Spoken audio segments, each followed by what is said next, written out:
नमस्कार, स्वागत है आपका इनसाइड झारखंड न्यूज देख रहे हैं आप और मैं हूं आपके साथ ट्विंकल गुप्ता। दिन भर की ताजा तरीन और बड़ी खबरों के साथ तो चलिए शुरुआत करते हैं।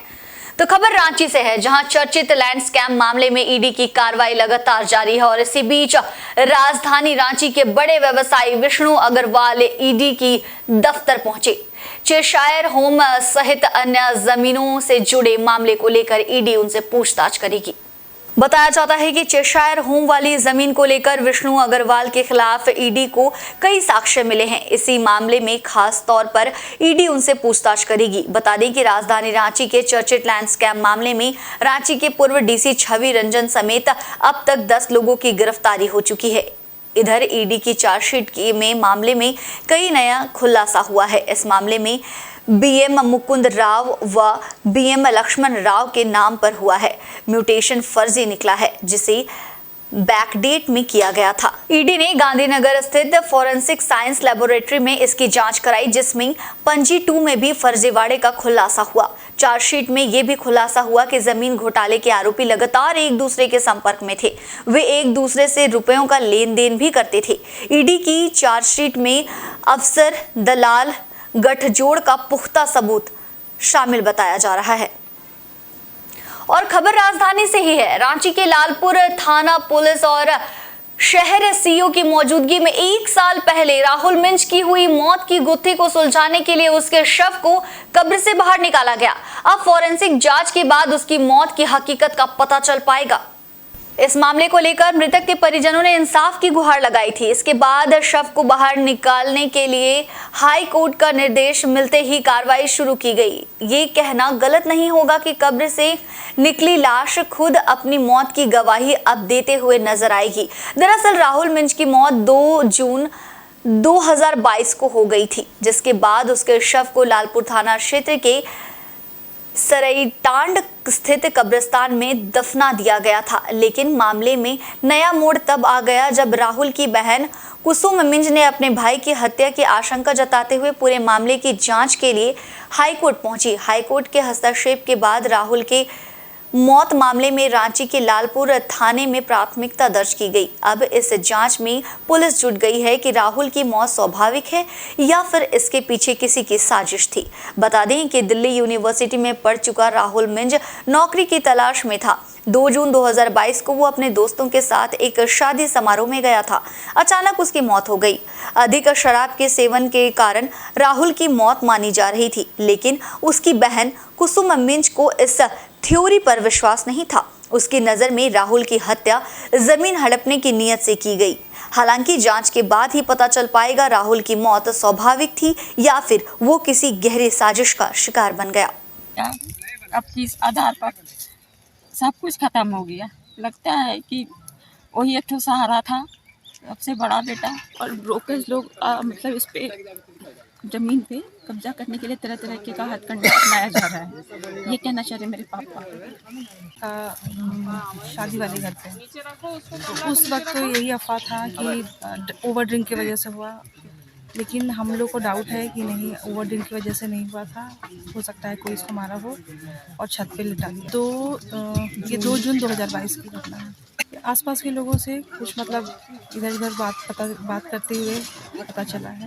आदेश हुआ था। अब मुझे यहाँ पर प्रतिनियुक्त किया गया है। एक्चुअली आज लगभग 1 साल पहले एक संदेहास्पद मृत्यु के लिए में वादिनी के द्वारा मामला दायर कराया गया है। और इधर सीआईडी और देवघर पुलिस ने 3 साइबर अपराधियों को गिरफ्तार किया है। इनमें 8वीं पास एक युवक भी शामिल बताया जा रहा है। उसने एक रिटायर्ड जीएम को निशाने पर लेकर उसके बैंक खाते को खाली कर दिया था। डीजी सीआईडी अनुराग गुप्ता ने बताया कि आभाष कुमार के खाते से 2 लाख से अधिक की निकासी फर्जी तरीके से की गई थी। आभाष कुमार फ्लाइट का टिकट कर रहा था, तभी कुछ तकनीकी दिक्कत आने पर उन्होंने गूगल से कस्टमर केयर का नंबर निकालकर कॉल किया, जिसके बाद उन्होंने उस नंबर पर कॉल किया। जब उसने एक मोबाइल एप्लीकेशन डाउनलोड कराकर उसके मोबाइल की मिरर को देखने लगा, जिसके बाद उसने एक 20 रुपए का ट्रांजैक्शन कराया, जिसके बाद उसने इनका पासवर्ड और आईडी को देखकर उसे अपने पास स्टोरेज कर उसके साथ फ्रॉड किया गया। बाद में इस मामले में जांच शुरू हुई तो इसमें 3 लोगों को गिरफ्तार किया गया। उन्होंने बताया कि तीनों की गिरफ्तारी मोबाइल ट्रेस कर की गई है। इस बात का भी खुलासा हुआ है कि साइबर अपराधियों ने पैसे को कई ऑनलाइन साइट पर सामान खरीदने में इस्तेमाल किया था। ब्रीफिंग है ये रिगार्डिंग एक केस हुआ था हमारे यहाँ पे, इसका नंबर है 26/2023। ये धारा है 419, 420, 467, 468, 471 IPC and 66 B, C and D of the IT act. तो बेसिकली ये जो धाराएं हैं सारी IPC की जो धाराएं ये बेसिकली फ्रॉड से कनेक्टेड है, और जो IPC के जो IT एक्ट की धाराएं ये बेसिकली साइबर क्राइम से कनेक्टेड है। इसमें एक व्यक्ति हैं जिनका नाम है आभास कुमार, जो कि रिटायर्ड GM थे। उनके द्वारा उनके अकाउंट से करीब 2.5 लाख रुपया इस केस में फ्रॉड के द्वारा किया गया था। तो आइडिया उसका था कि इनके अकाउंट के डिटेल्स, इनके बैंक अकाउंट, यूज़र नेम और पासवर्ड को प्राप्त करना। तो वो जैसे ही इन्होंने फीड किया तो सारा का सारा डेटा जो है वो फ्रॉडस्टर के पास में आ गया, और जब OTP जनरेट होकर इनके मोबाइल पे आके गिरा तो वो भी फ्रॉडस्टर को मिरर के माध्यम से, क्योंकि स्क्रीन की मिररिंग हो रही थी, वो नजर आ गई। इस प्रकार फिर इनके अकाउंट से, इनके और इनकी वाइफ के अकाउंट से करीब 2.5 लाख रुपया फ्रॉडस्टर ने इसमें निकाल लिया। तो आजकल मोबाइल की लोकेशन काफ़ी प्रिसाइज पकड़ी जा सकती है। तो मोबाइल को उसकी लोकेशन के आधार पे सर्च किया गया, तो उसमें से 3 आदमी पकड़े गए, जिनमें से 2 आदमियों को देवघर पुलिस ने फॉरवर्ड किया है और एक आदमी को हम लोग 2 फॉरवर्ड कर रहे हैं। तो ये पूरा का पूरा जो मोडस ऑपरेंडी था इस केस का, इसमें काफ़ी मेहनत इसमें हुई है। इसमें चार्जशीट हम लोग करेंगे इन अक्यूज पे। और तो ये बेसिकली लोगों को लगता है, यंग लड़कों को लगता है कि साइबर क्राइम के माध्यम से हम लोग रातों रात अमीर बन सकते हैं या इंस्टेंट रिच प्राप्त कर सकते हैं। इसी के चलते ये सब हो रहा है। तो हम लोग कोशिश कर रहे हैं कि इन सभी को पकड़ करके ऐसी सज़ा दिलाई जाए ताकि अन्य लोगों के लिए एक मिसाल की बन सके। और सनातन संस्कृति हिंदू वर्ष आषाढ़ माह के शुक्ल पक्ष की द्वितीय तिथि को पूरे देश भर में भगवान जगन्नाथ, भाई बलभद्र और अपनी बहन सुभद्रा के साथ मौसी से मिलने उनके घर जाने का उत्सव रथ यात्रा का आयोजन से होता है। उड़ीसा, बिहार और झारखंड राज्य में ये त्योहार काफी प्रमुखता से मनाया जाता है। इसी कड़ी में राजधानी रांची में भी लगभग 10 दिन तक चलने वाले इस रथ मेले की शुरुआत की गई। इस मौके पर अहले सुबह 4 बजे भगवान की पूजा अर्चना और भोग निवेदन के बाद सुबह 5 बजे से भगवान के दर्शन को भक्तों का तांता लगा है। मंदिर परिसर में दर्शनार्थ भक्तों का तांता लगा हुआ है। जगन्नाथ मंदिर परिसर में 10 दिनों तक भव्य मेले का आयोजन किया गया है। ये रांची और आसपास के क्षेत्र के लोग 10 दिन तक मेला देखने आते रहेंगे।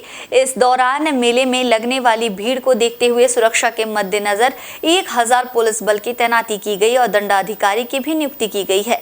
वहीं 16 जगहों पर ड्रॉप गेट और मंदिर परिसर में कई वॉच टावर बनाए गए हैं, जिससे पूरे मेला परिसर में ड्रोन कैमरे से नजर रखी जा रही है। मेले में फायर ब्रिगेड और वज्र वाहन की भी व्यवस्था की गई है। ट्रैफिक व्यवस्था के लिए ट्रैफिक पुलिस को तैनात किया गया है। जगन्नाथपुर मंदिर की ओर से जाने वाली कई सड़कों पर वाहनों का प्रवेश निषेध कर दिया गया है। रांची नगर निगम की ओर से 41 सीटें बसें श्रद्धालुओं को मेला स्थल तक पहुंचाने एवं मेला से अपने गंतव्य तक छोड़ने का भी काम करेगी। इस पावन अवसर पर झारखंड के राज्यपाल मुखिया पारंपरिक परिधान के साथ अन्य गणमान्य लोग भी उपस्थित रहे। मुख्यमंत्री हेमंत सोरेन इस अवसर पर भगवान जगन्नाथ से राज्य के हित और राज्यवासियों के सुख समृद्धि की कामना की और कहा कि रांची के इस ऐतिहासिक रथ यात्रा की आप सभी राज्यवासियों को ढेर सारी शुभकामनाएं और आशा करते हैं कि भगवान जगन्नाथ आप सबको हमेशा सुख समृद्धि प्रदान करते रहेंगे।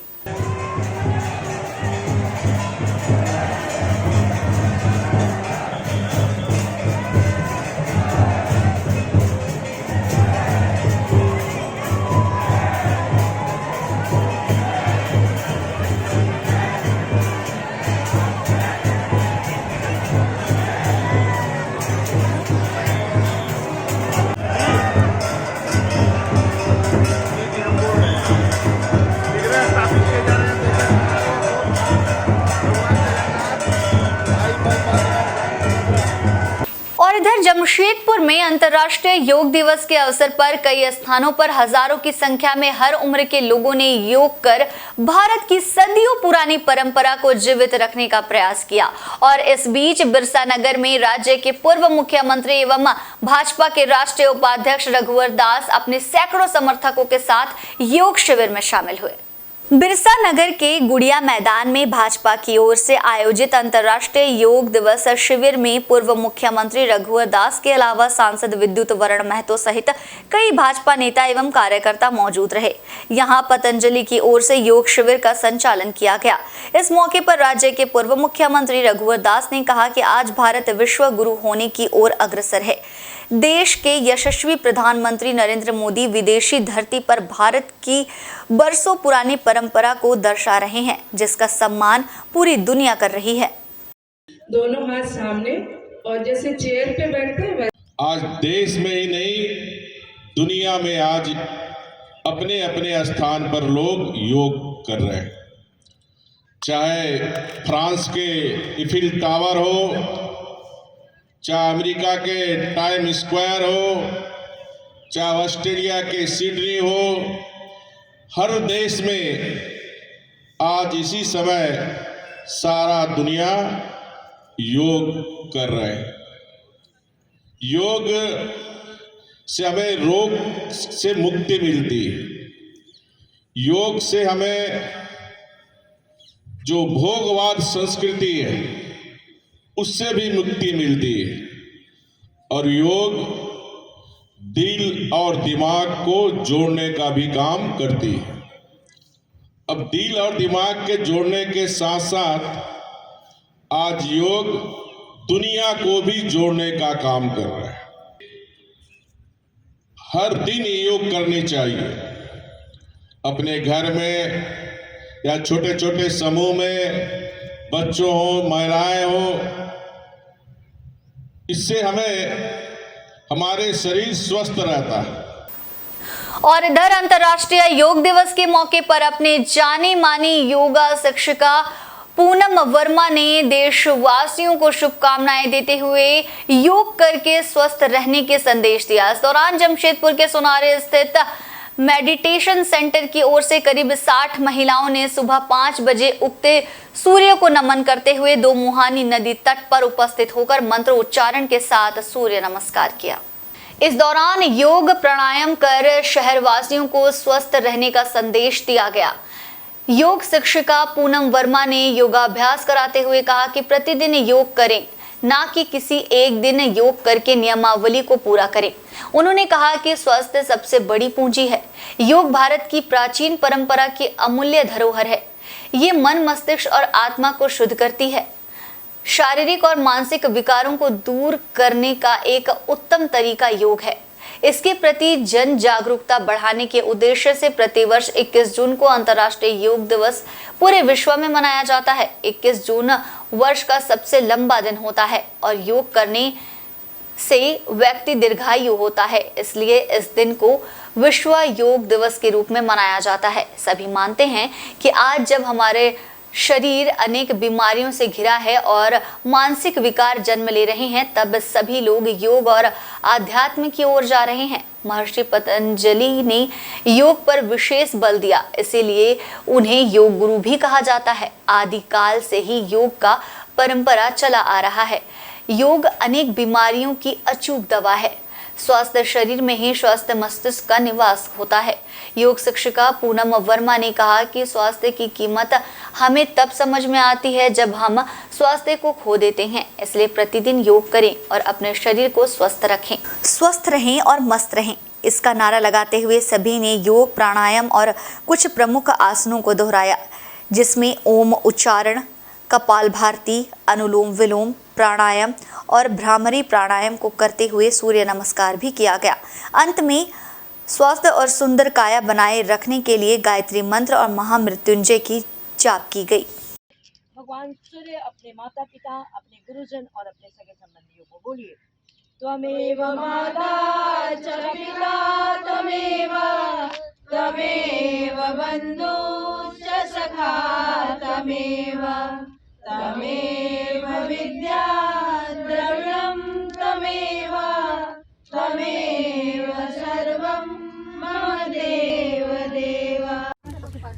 जी, आज हम सब 21 जून अंतर्राष्ट्रीय योग दिवस के शुभ अवसर पर एकत्रित होकर ये सोनारी स्थित दुमहानी घाट पर हमारी महिलाएं एकत्रित हुई हैं, जो हमसे योग में 20 साल से करीबन जुड़ी हुई हैं और अपने को स्वस्थ भी रखी हैं। हमारा मानना है कि ये हमारी भारतीय संस्कृति है जिसे हम लोग अपना रहे हैं। हालांकि ये आधुनिक दौर चल रहा है जिसमें लोग पैसे के पीछे अपने को परेशान करके रखे हैं। पैसे तो कमा लेते हैं बट स्वस्थ नहीं रह पाते हैं। तो अंतर्राष्ट्रीय योग दिवस आज एक दिन हमारे प्रधानमंत्री जी जो इसे पारित करवाए थे और उस दिन से हमारा पूरा विश्व, हमारा भारत ही नहीं पूरा विश्व इसको अपनाता है और योग करते हैं और इससे संदेश देते हैं कि हम सभी को इसे अपने जीवन में उतारना चाहिए। स्वस्थ रहने का सबसे मूल मंत्र है हमारा योग करना। और इधर पूर्वी सिंहभूम जिले के मुसाबनी में महाप्रभु जगन्नाथ की रथ यात्रा हर्षोल्लास के साथ निकाली गई और इस दौरान रथ को खींचने के लिए भक्तों का जैसे जनसैलाब उमड़ पड़ा। मुसाबनी में महाप्रभु जगन्नाथ की रथ यात्रा हर्षोल्लास के साथ निकाली गई और इस मौके पर मुसाबनी 2 नंबर स्थित जगन्नाथ मंदिर से मंगलवार की शाम महाप्रभु जगन्नाथ, बलभद्र एवं बहन सुभद्रा को रथ में सवार कर मुसाबनी 1 नंबर स्थित मौसी बाड़ी पहुंचाया गया। मौके पर दूर दराज से हजारों की संख्या में श्रद्धालु रथ खींचने के लिए पहुंचे। रथ यात्रा की शुरुआत राजा के वीरेंद्र सिंहदेव द्वारा पनहुड़ी की रस्म निभाते हुए की गई। भगवान जगन्नाथ, भाई बलभद्र एवं बहन सुभद्रा को पारंपरिक ढंग से रथ में विराजा गया।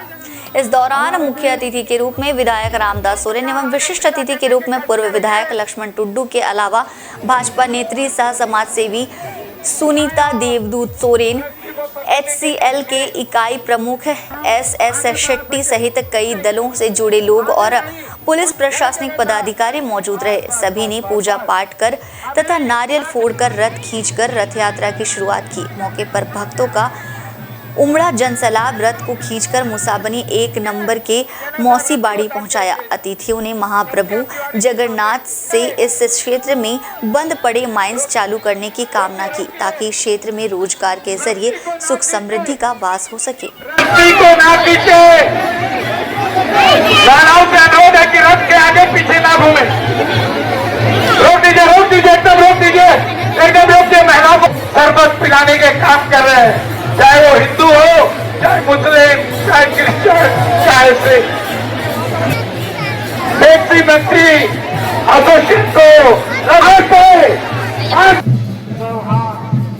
महाप्रभु जगन्नाथ भगवान जी जो आज अपने मुस्लिम भाई के लिए यहाँ से हजारों भक्तों के बीच से रवाना होंगे, जो 1 सप्ताह तक अपना मौसे वाले में रहेंगे। अपना लोगों ने रोजगार के लिए दूसरे जगह भटकना पड़ रहा है। आज मैं महाप्रभु भगवान जगन्नाथ से प्रार्थना करूंगा कि ऐसे हमें उस परंपरा के अनुसार आज हम पूरे परिवार के भाई बहन छोटे बड़े सब मिलकर के इस रथ यात्रा में आप शामिल हुए और इस यात्रा के सामने हमारे वाला समय में भी इसी तरह से इस परंपरा को शुरू रखते हुए हम सारे यहाँ मुसाफिर के प्रभु जनों से हम यही आग्रह करेंगे, हम यही अपेक्षा भी रखेंगे कि आने वाला समय में हम इस प्रभु के जगन्नाथ की रथ यात्रा के और भव्य करने के लिए हम सभी को इतनी शक्ति दे ताकि आने वाला समय में इस तरह से हमारे। और ओडिशा की पुरी के तर्ज पर भगवान जगन्नाथ की रथ यात्रा जमशेदपुर में भी विभिन्न संस्थाओं के द्वारा आयोजित की गई, जिसमें हजारों भक्त झूमते गाते और जयकारे के साथ शामिल हुए और भगवान के दर्शन किए। इस दौरान सबसे पहले 2:30 बजे 110 साल में पहली बार उड़िया समाज के लोगों ने साक्षी उत्कल एसोसिएशन से पूरे विधि विधान से ओडिशा के तर्ज पर रथ यात्रा निकाली। शुभ मंगल आरती के बाद खिचड़ी का भोग लगाया, फिर रथों का पूजा कर बलभद्र, बहन सुभद्रा और भगवान जगन्नाथ को रथ में बिठाया गया। इसके बाद रथ को श्रद्धालुओं द्वारा रस्सी से खींचकर आगे बढ़ाया गया। ये यात्रा पूरे साक्षी क्षेत्र का भ्रमण कर सूर्यास्त से पहले मौसी बाड़ी पहुंची। इस बीच रथ यात्रा में मौजूद श्रद्धालु भगवान के मगन में झूमते नाचते जयकारा लगाते हुए आगे बढ़ रहे थे। दूसरी ओर बिष्टुपुर राम मंदिर से इस्कॉन की ओर से रथ यात्रा निकाली गई।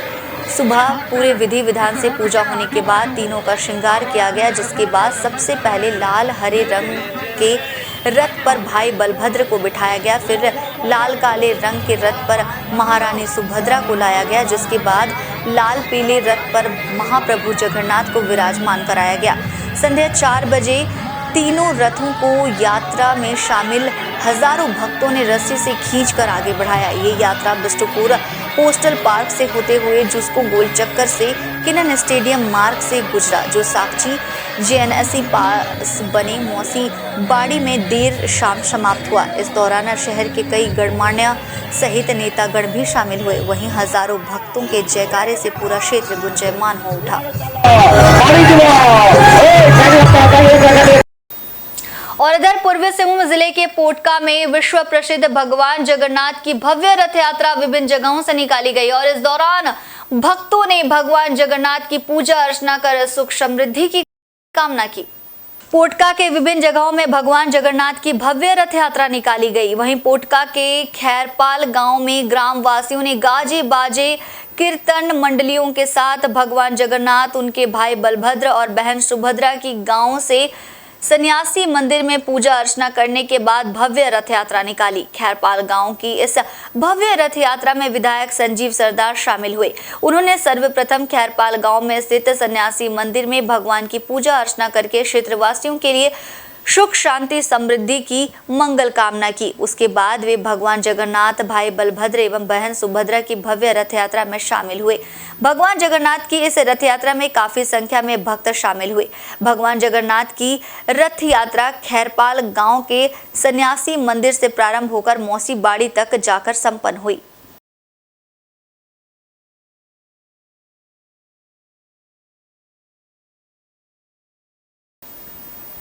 और इसी के साथ यहाँ पे रुकते हैं हम एक बहुत ही छोटे से ब्रेक के लिए, लेकिन ब्रेक के उस पार खबरों का सिलसिला जारी रहेगा। झारखंड की तमाम बड़ी खबरों से अपडेट रहने के लिए देखते रहिए इनसाइड झारखंड न्यूज। मुझे दीजिए इजाजत, धन्यवाद।